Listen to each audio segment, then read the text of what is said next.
As we know, Navajo code talkers played a vital role during World War II. And as we celebrate Native American Heritage Month, Sasha Leninger explains how they saved thousands of lives. It's the secret weapon that helped win the Pacific during World War II.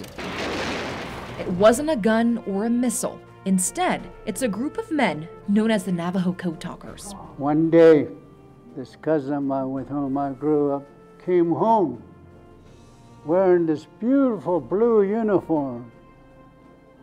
I said, Tom, how do I get one of those? Peter McDonald Sr. wanted to be a Marine since that moment. Problem was, he was 2 years too young. He sat down with us, remembering the moment his life forever changed. I joined the United States Marine Corps when I was 15 years old. Yes, I lied about my age.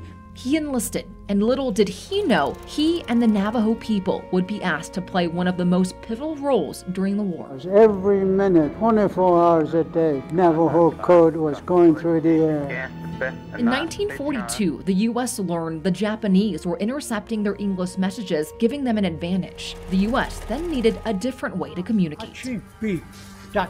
That's when an engineer came up with an idea, using the Navajo language to send tactical messages. The language difficult to decipher, and almost no one outside the Navajo Nation spoke it. The Marines recruited 29 Native Americans to do just that. Navajo is not a written language. We don't have Navajo words for letter A or B or C. They developed code words for each letter of the English alphabet that only they would know. The code word for letter Z, Beshto-Tlish.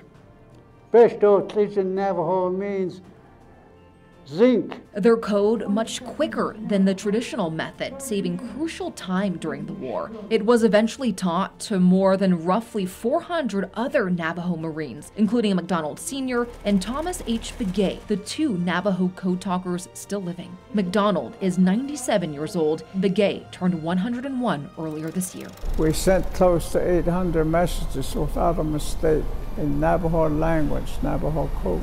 But when they returned from the war, McDonald nor Begay could talk about what they did. The Code Talker program was classified until 1968. Now, as the last two living Code Talkers, it's their mission to keep their story alive. Working together, understanding each other, we can maintain the freedom and the liberty and peace that we all enjoy. Where there was unity arose a victory, a lesson he says we need to remember today. Sasha Leninger, KOAT, Action 7 News. In 2000, Congress passed legislation to honor the Navajo Code Talkers with gold and silver congressional medals.